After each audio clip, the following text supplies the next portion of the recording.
If your worship band already covers all of the instruments, why would you still need backing tracks? Won't that just clutter the mix or step on other musicians' toes? Today, we're going to show you how to use tracks well with a full band at your church. Tracks are meant to elevate your sound, help you stay tight, and still leave room for the musicians to lead and express themselves creatively. Today, we've got a band here, and we're going to show you an example of a song without tracks, and then we're going to bring tracks in so you can hear the difference of how tracks can help fill out the sound of your band and keep you in time together and all in sync. So let's do this. We're going to run I Speak Jesus in the key of E without tracks. Jesus in the darkness over every enemy. Jesus for my family, I speak the holy name. Jesus. Whoa.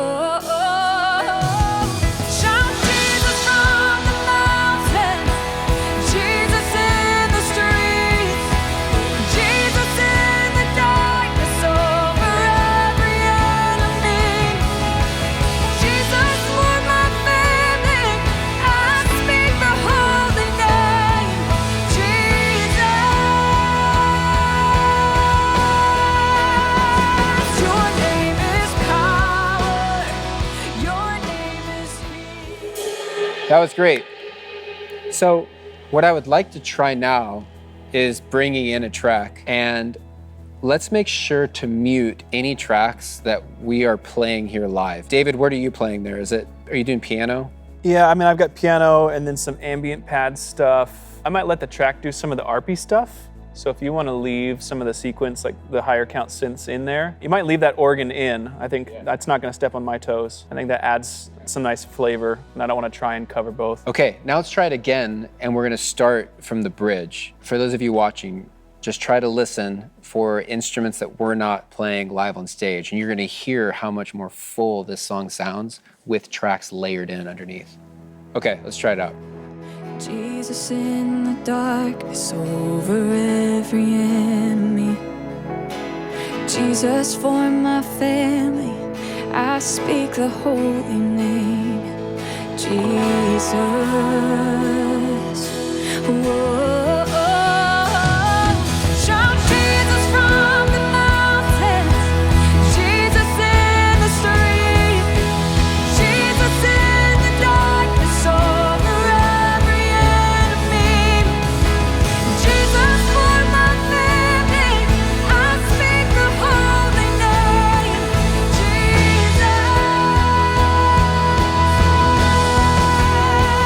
Your name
I just want to speak the name of Jesus. All right, so one of the common concerns that people have when they're trying to pitch the use of tracks to their worship band is they might get their electric guitar player or their keys player saying like, hey, but what am I gonna play then? The tracks are just gonna replace my part. And that's not really the desire that we have for tracks. Tracks are never meant to replace people. It's only meant to just enhance what you've already got. People are way more important. So what we're gonna do is when we're using tracks, we wanna think about, okay, well, what instruments do we have in our band? And those instruments we're gonna mute out of the tracks. We're not gonna use them. So we have a piano player, we're gonna mute the tracks. We have a drummer, we're gonna mute the drum tracks. And then we're gonna look for just elements that are gonna help enhance what we have here on stage. So maybe things like percussion, synth, shakers, different like cymbal kind of swell type things. And that's what we wanna do when we're using tracks. David, what's something that you think about when you're trying to think about mixing tracks, like deciding what to use and what not to use? Well, I think one thing that churches kind of assume is that the track names are super descriptive and useful across their entire set list. So they might think, I have a piano player, so I'm gonna mute the piano in my tracks and let the piano be played live, which is most of the time a good idea. But you see like synths 1 through 7 or 8, and then you have to consider like, okay, well, maybe my piano player learned that awesome synth lead line on This Is Amazing Grace, but I'm thinking they're playing piano, and so they hear that in the track and then they think, well, I must not be supposed to play that. Yeah. So I think it's useful if you're the worship leader or the music director to think through and listen through the various types of tracks that you have. It's the same with electric guitar. Like if you have electric guitar 1, 2, and 3, most of the time you want to leave that EG1 for your live player, but sometimes they might have learned the EG2 part. Yeah, right. And then you're doubling them up. So it just takes that contextualization. Yeah. And maybe some drummers are super comfortable playing with percussion loops, and others might just need a little bit of like coaching to get to that spot. Or even like maybe a bassist, like if you're gonna leave the synth bass in the track, you need to make sure the bass player knows why you're doing that. It's not because they're not good at bass and you're scared, it's because you want them to sound even fuller. And then they need to be consistent so that they're not playing a third instead of the 1 while the synth bass is growling down on the 1 and it sounds really like a clash, right? I think tracks can save you a lot of time and really enhance your band, but it just takes that little bit of intentionality to make sure that you're setting the stage well for everyone so they feel that the work they did to prepare is respected, they're being enhanced and not played over the top of. Even within a band, you might have one guitarist one week and another guitarist another week, and you need to consider them as a musician, as a person, as a volunteer to make sure that they're set up to succeed. It's so easy to kind of just get running through Soundcheck and then not actually think about, wait, what tracks need to be muted? And I think one of the most common ones that I see that are doubled up with someone else on stage are anything piano. I mean, it's easy to leave. That's another video. Yeah, that's a whole other video. I feel like often people leave the piano tracks full on when they have a piano player, and that probably doesn't make the piano player feel that great. Yeah, I mean, sometimes it can make them sound better to the congregation, but I think sometimes also you might just be playing things that your keys player is able to play, but they're just not because they don't think that they're supposed to. I'm playing, like a song-specific patch in Sunday keys, so it has a lot of synth parts. And it didn't cause a problem. We just had to talk about it for a minute and say like, hey, I got some of this. I want the track to still cover the organ, so because I'm not playing organ style stuff, I'm playing piano style stuff. So it's just that relational, like, hey, what are we really doing here moment at the beginning of a sound check? Or if I'm playing at my church, oftentimes I'll just text my worship leader or music director as I'm practicing at home and say, hey, these are the parts that I'm kind of thinking I'm gonna bring. Is there anything that you want differently, or could you prep the tracks accordingly? And then you don't even have to sort it on Sunday morning. And that's a huge benefit of Prime, right? Because you can actually share set lists with your team so that they can, on their own device at home, pull up the set list and actually practice with the tracks at home. Well, and I will send the exact track names of the parts that I would like to cover. I'm saying, I'm gonna cover piano, keys 1, and organ. Can you please mute those. Or listen and make sure you're comfortable with me playing them. Yeah. You're having a one-by-one conversation about the actual thing that's gonna happen on Sunday. It's not just like, oh, I think I can play pads, I think I can play piano. It's very quickly just down in a text message. And that's important. It's also knowing your electric guitar, because that's another track that I feel like is often duplicated. You need to talk with your electric guitar player, like, hey, are you planning on playing leads? And if you're not, if you're just gonna do rhythm, then maybe you could keep all the electric lead tracks up. Yeah, I even think a deeper level of, the mixing of it, right? So whenever I'm at church and I'm leading, I'll actually, with the sound person, I'll go through each song and test the master level of each track. I'll maybe like a guitar on song 1 is a little bit hotter than the guitar on song 2 because of the way they were recorded. So I'll make sure those levels are checked. You have to think of it as another instrument, another part of your band, right? And so playing it that way and layering in those sounds is going to give a more consistent level throughout your set list. Jansen, I'm such a big believer that you need to sound check your tracks as a part of your sound check. Just give the biggest moment of each of those songs. The band gets a sense of it, but the audio engineer gets a sense too. I mean, we're running the track rig, so everything's split out. So we're giving them that real-time control. But sometimes in the mix, you might not notice what is actually a pretty important nuance. And so just having that moment of just what are the tracks doing. Yeah, one last thing I would say is too, like there are times when, you have a bassist or you have a keys player and they get sick last minute and they have to sit out. And like the beauty of having multiple outputs with Prime and with Track Rig is that the same cable that runs to your bass guitar to the soundboard, I'll just use that output coming from and run it to the bass line so that my audio engineer has a slider on the board. So when he actually ups and downs the bass channel, it's upping the volume and down in the volume further. So there's creative ways you can use tracks. I mean, but that's the amazing thing about tracks is it helps fill in for missing musicians or enhance what you've already got. Adam, from your perspective as a drummer, I'm curious, do you like playing with the percussive elements?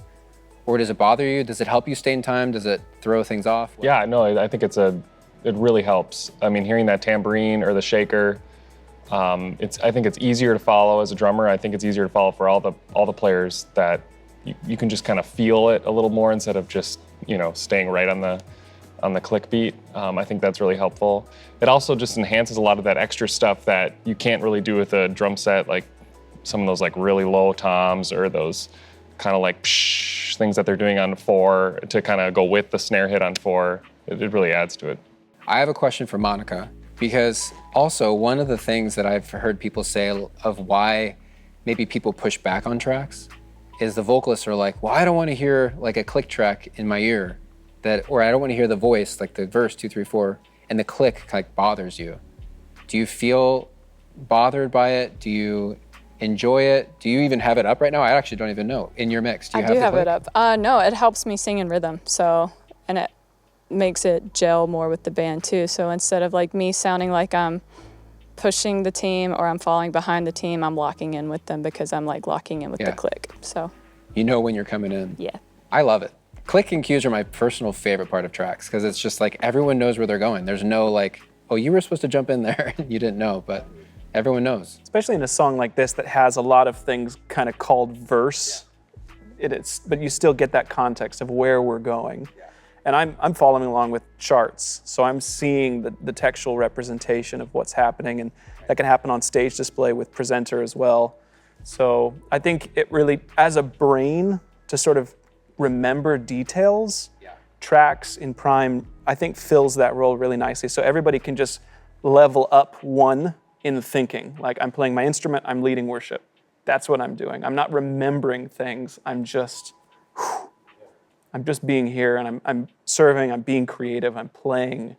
And I think, because we're not playing the same set night after night, we're playing one set for maybe 2 services with an hour of rehearsal, it just makes all the difference because the details are fresh and new. So it's helpful to not have to be super top of mind with those. What if a church is really interested in using tracks, they're not using them at all?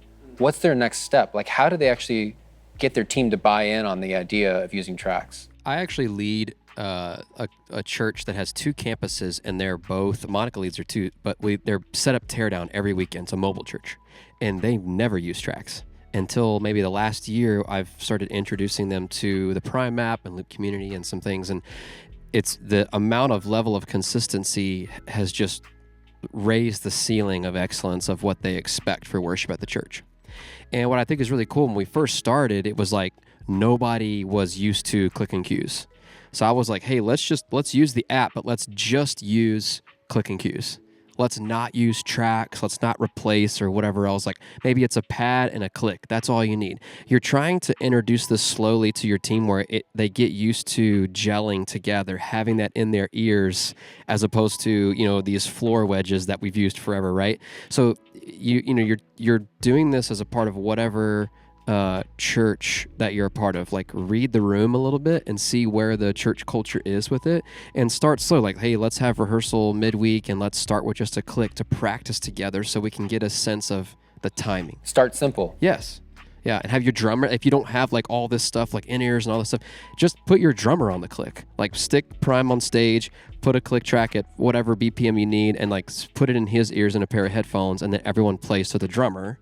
That's a good way to start. And then as you get the means to get in-ears and things like that, you can start to introduce that more to the entire team. But I think it's slow baby steps to change, these large ships, they change direction with very small things. It takes time. So I think that's like a key thing for me at some of these churches I lead at, is to introduce things slowly. People need time to adapt to the technological changes. You nailed it, man. I think you have kind of two buckets. I feel like a technical bucket, like you need the equipment at some point to be able to do this, but then you also need proficiency. You need a team that can actually play to a click, that can listen and follow a cue, that understands what the tracks are for. And I guess if you feel like you're really close on a technical level, maybe you already have the in-ears, it's probably not a good idea to say, okay, we're just going to start using tracks at this rehearsal. You should focus, at least do a proficiency check with your players to make sure that everybody's ready on that level. I mean, I think most of us have probably played in a band where the drummer isn't locked in with the click, and that can derail things so quickly. And it's a spot where the drummer's doing their level best, but they're just not there. They just need a little bit more time to be at that point. You don't want to discover that during sound check. You want to discover that in relationship with your drummer, in conversation, like, hey, this is something I think I'd like to work towards. How do you feel about it? Can we get together on a Tuesday afternoon and just play some songs together so that you can feel out where they are at? I think it's easy to get hung up on the technology, like how do we set up Prime? How do we get our in-ears working? What brand of in-ears does everybody need to get? Those are all questions you do need to solve for, but is my team ready for this on a skill level is just as, if not more important. You can have the best in-ears in the world, but if your band drifts off the click every 4 bars, it does not matter. You're gonna cut the tracks off every single time. I think it's important too to just always explain the why. Like, why are you introducing it? You're not introducing them to replace other people. Bob the dentist might worry like, oh, this might mean that I'm out of a volunteer position, but the why is not to replace other people. It's just consistency. So when Bob is sick, we actually do have a bass player. And also just excellence, like helping raise the quality of the worship sound. I think it also helps too to include your band in the arrangement decisions. I think maybe even taking a time in band rehearsal or in the sound check process to be like, hey, all right, at the end of that song, okay, so what are you playing? And then help everybody kind of like decide what gets mixed in the tracks, so that people feel like they have a voice. If you're just getting started using tracks, I totally recommend that you just start simple. You don't have to have tracks for every single song in your set list. Maybe just start with one and play with a click and a cue and just see how your band reacts to that. I think they're gonna love it. So go to loopcommunity.com, get a free track, and try out the Prime app at your church. Let us know in the comments how you run tracks with your band. Hit the like and subscribe buttons for more band-focused tutorials.